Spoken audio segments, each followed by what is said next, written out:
Let's talk money. I don't have your money. I know I'd be a lot happier with some extra cash. Is this about money? Obviously, this is all about money. Oh, man, we got bills to pay, buddy. With practical tips and a focus on scripture, let's talk money. With Dave and Reb. From More Than Enough. Real conversations about money for real people. Let's talk money. Are you ready to talk more?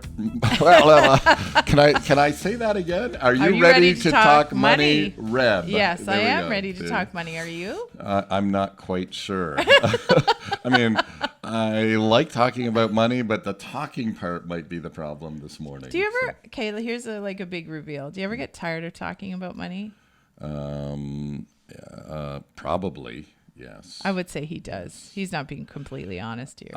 I think that's what weekends are for.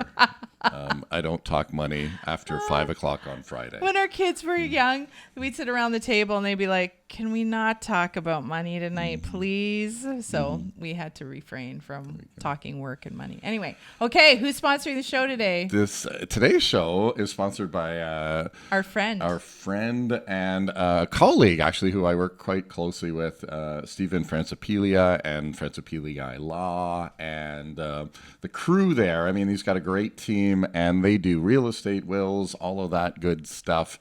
So if you've got questions about real estate, questions about wills, questions about power of attorney, those kind of things.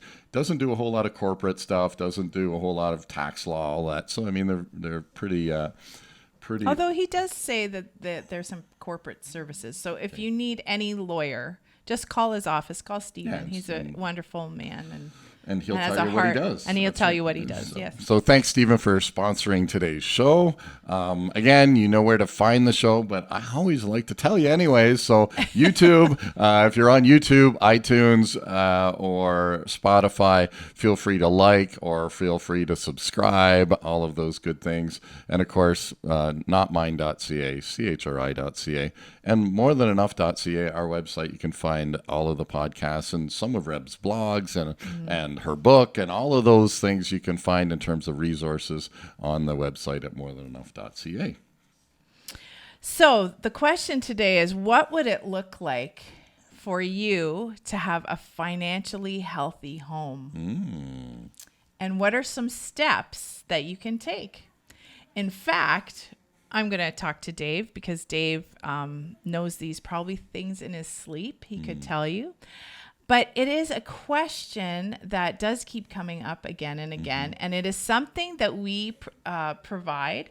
We provide just a little bit of information to clients when they inquire. So you could email More Than Enough and say, what are the steps to financial health? I don't know. And we would send you a bit of information about that because it's something we offer free. And it's an easy step. Well, easy. It's easy when you look at it on a piece of paper.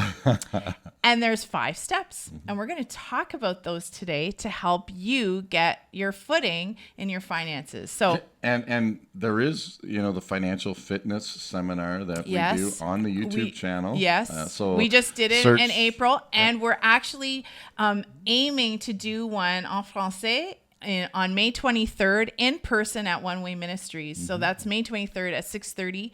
And our dear... That's kind of the first French financial fitness seminar that we'll be doing. And as well, it is the first in-person financial fitness seminar that we've done in 3 years. So we do them every quarter, online, virtually. It is actually lots of fun.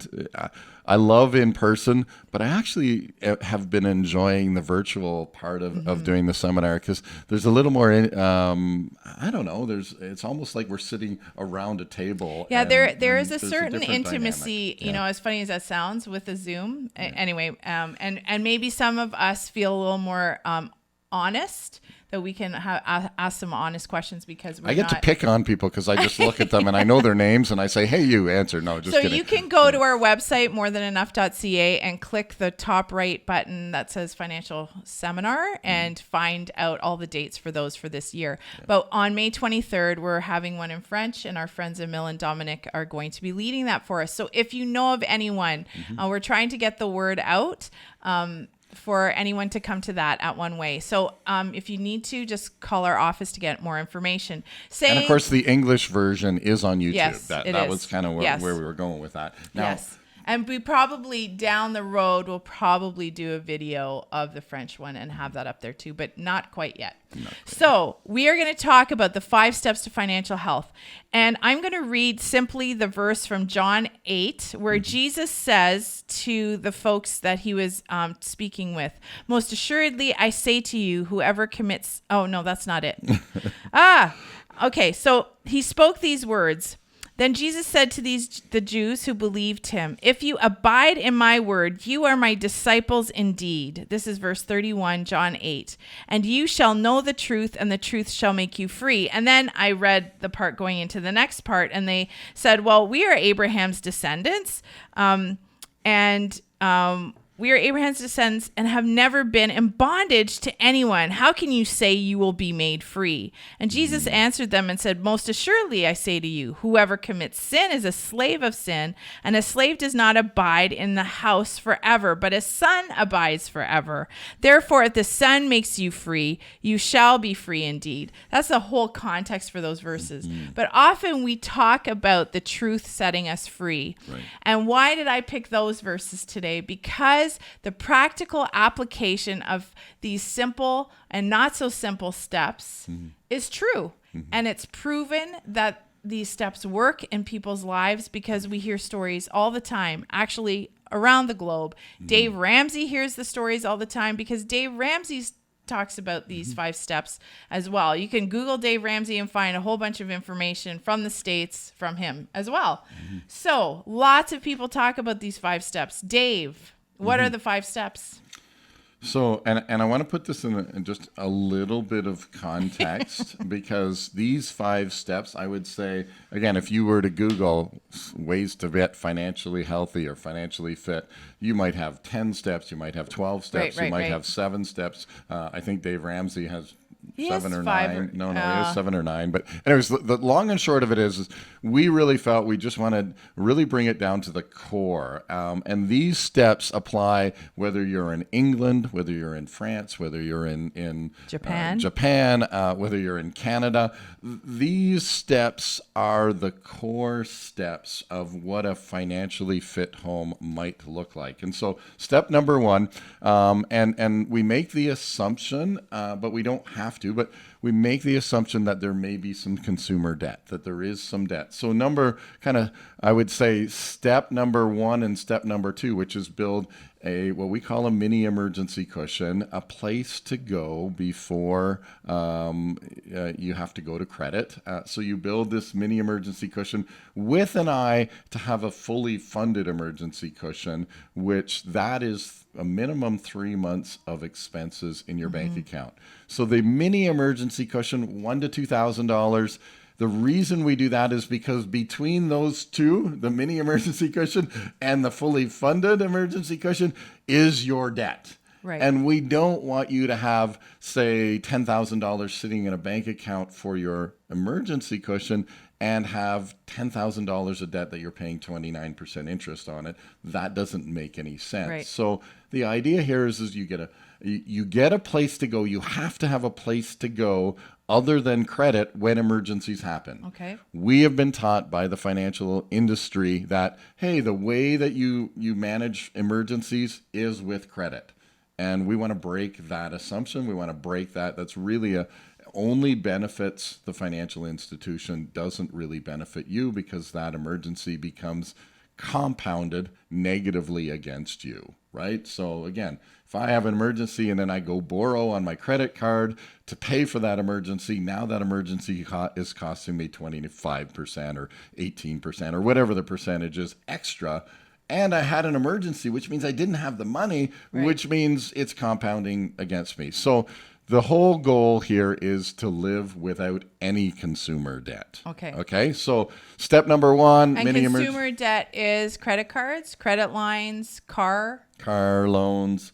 Consumer, again, as we think about it, consume. anything that can be consumed that reduces in value as time goes by, that is consumer debt. And we want to get rid of that. We want to get rid of all of your debt, and we'll get to that in step 4. But we do want to get rid of all of your debt. But the first step is to get rid of that consumer debt. Okay. Right? And building that mini emergency cushion, you always say, let's try and get that done in 3 months. So Correct. let's say you're saving $1,000 or $1,200. Let's make it $1,200. That would be like $400 a month. Sure. And we try, and you do keep it in a short amount of time so that you don't get discouraged. No, you keep it in a short amount of time because you're going to have an emergency. Right. Okay, you have an emergency. So you suggest then that some folks sell stuff. Like Sure. if you have stuff to sell it to build the emergency cushion. It's has been tax time, so maybe you use some or a part of or all of your tax return. If you get a tax return, put that in your emergency cushion, because then what happens once we've got that $1,200 in that spot in that separate account for emergencies, and again, emergencies don't include car repairs. Usually it can, but usually we plan for car repairs, we plan for Christmas, we plan for gift giving. We don't touch that unless it is an emergency, and you know what your emergencies are in your life. So and this speaks to the verse that says, like a gazelle from the hand of the hunter, get out of debt. I mean, these first 3 steps where you're going mini emergency cushion, pay off your consumer debt, and get your fully funded emergency cushion in place. That speaks to do that with intensity and diligence, right? Okay. Get right at it. And if that means, and most of us do, and we can all admit that, have stuff in our house that is just sitting there that could be valuable to someone else. And so you might have some stuff that you can sell, go through your house, figure it out. And so you can put that towards the emergency cushion. And then the second step is you could put extra towards your consumer debt as well. Absolutely. So paying down the consumer debt, I don't know if we want to get into the nitty weeds here. Not really. I mean, you can watch the a next financial fitness seminar. The next step is to attack your debt. Right. Is to get rid of all of that consumer debt. And as you defined it, that's credit card debt, that's any loan debt. And that includes student loans, by the way. That's student loans, that's car loans. That's getting rid of all of that debt that we're carrying. And I will make the comment, debt is not a sin. It is a weight. It does restrict us. We think, again, there's an assumption there that if I use debt, I will be able to accomplish more in this life. And the reality, if we have debt. If we have debt. And the reality is that is not true. It is a weight, it is a burden, and eventually we have to pay it back. And when we do that, we see, oh my goodness. And again, it's a weight emotionally, it's a weight financially. And so I will say, though, to be like the devil's advocate here, sometimes in the short term, debt helps you accomplish way more. Like we have a house because we have debt. So Sure. But it's still, we're paying an enormous amount in interest over 30 years.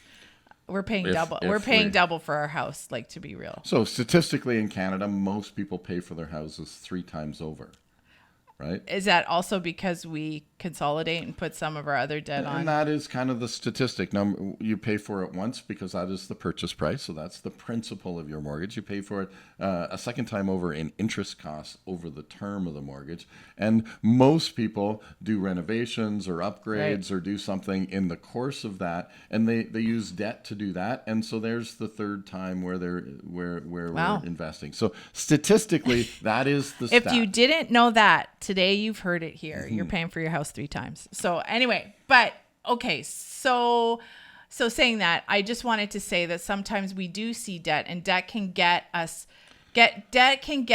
to our goal faster, but it doesn't necessarily mean it's going to be easier. Okay, so let me use this, and again, it's not really a metaphor, but I think it's a picture that gives us. So when we talk about debt as a burden, Right. we have to count the cost of Right. how heavy is that burden, right? So most of us, when we think about the mortgage, if I were to say, hey, I can get you a mortgage for 25%, there would be a choking sound, and then people would go, well, I can't afford those monthly payments because at 25%, like, that's crazy, Dave. You're talking crazy. And I'd be like, yes, that's right. But the reality is you've in that little scenario counted the cost, and you've said, wow, not only can I know I can get a cheaper interest rate, but I have to count the cost as to, can I carry this mortgage? For how long can I carry it? And that may be restrictive. It may be like, well, with my current income and the expenses we have and the plans we have, $2,500 a month on my mortgage payment that's just not going to work. Right. Okay. Right. And We're I mean, counting you think about the 80s when they played 18%, it wasn't that far off. But that's another point. And I will just say this one last thing about the when we talk about the debt and carrying the debt, when I present a mortgage, and this happens in every financial institution, you will get what's called an amortization schedule. Right. And that shows this amount is interest and this amount is principal. And you follow the little chart to the bottom, and it'll say over the next 5 years, this is how much interest you're going to pay. And generally I circle it, and it hurts. That's a lot of money going towards interest. And that's how the bank makes money off that interest. But that's the cost. And that's what we want to highlight is what is the true cost of carrying this debt? Again, debt is not a sin. It's not something, but it is a weight. And even in your house, it is a weight that you carry. Even if it's connected to an asset, even if it's connected to something that is actually growing in value, it's still a weight that you have to carry. It's still a payment that you have to make, and there's still an interest cost to consider when we do that. So all of that to say, like, I'm just thinking, what is the true cost of carrying the debt that you're entering into? And I mean, maybe that's a sobering question for some of us to ask, in light of what we want to purchase and reap the benefit of in the short term. So, okay. So thank you for that. Do step 1, 2, 3. So mini emergency cushion, $1,000 to $2,000. Then we deal with the consumer debt and get rid of all of the consumer debt. Which also means you're not going on credit anymore. No, you're living on less than you make. And then you're using the extra to build your fully funded emergency cushion. And that is a minimum 3 months worth of expenses.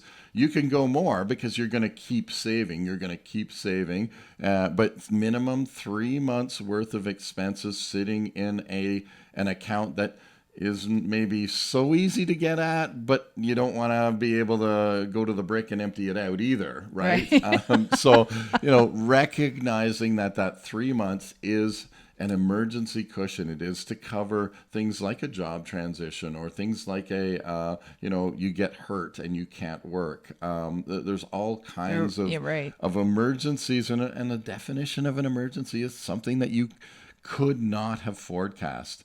Snow tires, not generally an emergency, but a tire, then you're going down the road that hits a puncture and punctures the tire and blows it up. Then you're like, okay, well, that's an emergency. They're both related to tires. One could be an expense that you can prepare for. You have more time. And the other is an emergency. It happens. I could have never known that the tire would blow. But just to clarify, that 3 to 6 months emergency, fully funded emergency cushion is so that you have money to live on, right? Like so that it could be a job transition, right? You've already said that, but a tire being blown. I guess I would go to my emergency cushion for the tire. But the mini one, wouldn't you? Well, the mini one merges into the 3 so they months. they so both they do, okay. They do. That's so good point. you've merged them in my head because I'm like, okay, I've got my little mini one here and I've got my big one here in case I need my $8,000. We bring them together. Okay, all right. Well, I probably wouldn't. You and I see that in my head. I keep it separate. He brings them together. I keep it separate. So that's 1, 2, 3. We can say it really easily, but it does take time depending on how much debt you have, depending on how big your family is. If you're single and have an apartment, your emergency cushion, your mini one might be $1,000. For us, we're more inclined to 2 to 3 because we have a bigger family, dog, cars, big house, all of that. Yeah. Okay, so we've got our emergency 3 to 6 month emergency fund. there. We're all stocked up. Our consumer debt's paid. We've got our little mini one. And now what? So I want to kind of take it now a step a little bit further back and go, there is an assumption that we're making. And we talked about assumptions last week. One is that this is not related at all to how much you make. It doesn't matter if you're making $10,000 or $150,000 a year. These 5 steps can be implemented, and you can have a financially fit home on $10,000 a year, and you can have a financially fit I'm hearing everybody roll their eyeballs at you. I hear that. But here's the transition to that is part of the assumption you and I have made today in talking about these 5 steps is that you are living on less than you're making. Right. And so when we talk about a financially fit home, if there is an interruption in income, or the income isn't sufficient, or there's more spending going on than there is income coming in, we've made the assumption, and I will put my hand up and say, done that this morning, because to be a financially fit home, that's fundamentally the step number 0 is we need to live on less than we make, whatever that looks like for you. And more does not always mean better. It doesn't mean that, oh man, I got to go out and make that $100,000 to be able to have a financially fit home. That's what I'm saying is that is not true. But we do need to be able to live on less than we are making. And so what does that look like? And so if you're a student and you're going, hey, I have to, I'm going to work all summer long and I'm going to make a certain amount of money, and that money has to last all year long. Well, we don't frown or we don't bat an eye that 3 or 4 students are getting together and they're renting a house together, or they're renting an apartment together, and they're sharing the rent, and they're reducing cost of the rent, which is their biggest cost. So you're really saying there's some drastic measures you can make to live on less than you make, and sometimes hard choices need to be made. If you want to have a financially fit home, right. I'm saying that is step 0 is that we have to figure out because all the other steps, again, building an emergency cushion, that means that there's some money that you have to put that. Paying down your debt, that means that there's some money that you have that you don't need to live on, that you can pay down debt. Fully funding your emergency cushion means you have some money extra that you're not living on that you can put into the emergency cushion. And then we go to step 4, which is saving, investing. So we start linking, okay, now that we have stability, I can think about investments, or I can think about saving for a home. Or if you already own a home, then you can start thinking about, do I want to pay that home and pay that debt, that last debt that I have? Do I want to accelerate that and pay that off and pay a lot less interest? And again, debt is the burden. And you may say, well, that doesn't make sense because it's a growing asset and I can leverage that and all of that. But the reality is you do want to count the cost of what is the weight of the debt that you're carrying on your mortgage, and what would your life look like if you didn't have a mortgage? Like, again, for some people that gets them excited. For some people it's like, yeah, but then I don't have any money to do any fun stuff, so I'm going to leverage my house to do that. And again, that's a choice and a decision you make in awareness, and you're making a conscious choice about some of these decisions around financial health and how long do you want to take to pay off your mortgage. So we've got 4. We've got a mini emergency cushion. We've got paying off consumer debt. We've got 3 to 6 months building an emergency fund that will help you if you lose a job, etc. Then you've got investing and paying down that mortgage. And in the debt snowball that you'll find on the YouTube channel, you'll see how many years this could take for you. And then there's the last one that's listed and we have it on a little card on YouTube. You can see it. We have these at the office. If you want some, I can get you some. Give generously and grow. And give hilariously. But, I think we should change But that. I have a question for you. So that's the 5th one on the sheet. Yeah. But wouldn't we be encouraging people to give all along the way? Oh, absolutely. But Again, how do you? There's going to be a tension. So we've just talked about. Well, I got to live on less than I make, and then I have to have some money left over for the paying down of the debt and the building the emergency cushion, maybe accelerating. So absolutely, in your plan, you want to work in what you want to give on a regular basis. That becomes part of your in a sense, your spending plan. So that's part of your expenses that you're going to do. We absolutely. But again, think about it. If I didn't have a mortgage and I didn't have any consumer debt, how much more could we be How much giving? more could I give? How much more could I share in terms of just straight resources? And I might just take a little divot here in the last few minutes and speak to the grandparents. For grandchildren, you may look at grandma and grandpa, and I see this quite a bit. I see a lot of grandparents just loving giving to their grandkids, and some of them even giving to their kids, but I know they really get excited about giving to their grandkids, and living and being in that position financially where they are healthy and they can now go, oh, you know what? I want to take little Johnny out for breakfast every Saturday morning, and we get to spend Grandpa and Johnny time together. That is a joy.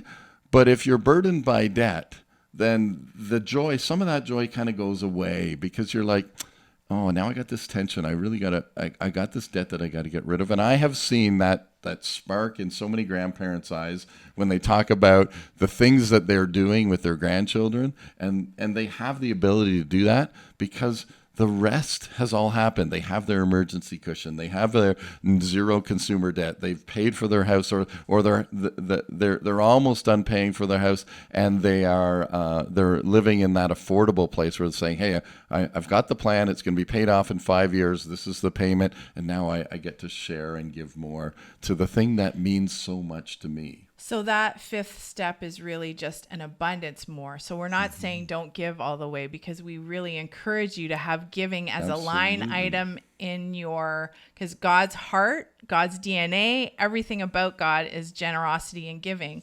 So we do come up in these conversations for people. Yes, I just want to give more. So I want to get out of debt. I want to have more a handle on my finances because of my heart for giving. So, and it does release you when you don't have debt to do that. So you pray, and then I have one last comment. Okay. Lord, thank you so much for freedom in you, just because of what you've given to us through your life and death and resurrection. We are so grateful that these truths do set us free as well from the weight and burden of debt that comes upon us when we borrow from our future. Lord, I just pray that some of these points will land with us and we could learn how to practice them with you. In Jesus' name, amen. Okay, so one little stat that I know, that's personally because we track that in More Than Enough, and it's been a few years since we tracked it just because of that. But what we found is as people went through our process of becoming debt-free, their giving increased by 26%. Wow. So that step number 5 isn't just a goal. We see that happen in reality because so many times when they come to us, they say, I want to get, one of the motivators of getting rid of your debt is so that we can give more. Yeah. And we see the proof of that. So I want to thank Stephen Francipili and their crew for what they do to advance the kingdom, and certainly their support here at the podcast. And join us next time when we talk money. Let's Talk Money is a division of More Than Enough Financial Fitness, where God is transforming hearts and bringing hope for today and freedom for tomorrow. For more information or to comment on today's show, please visit morethanenough.ca.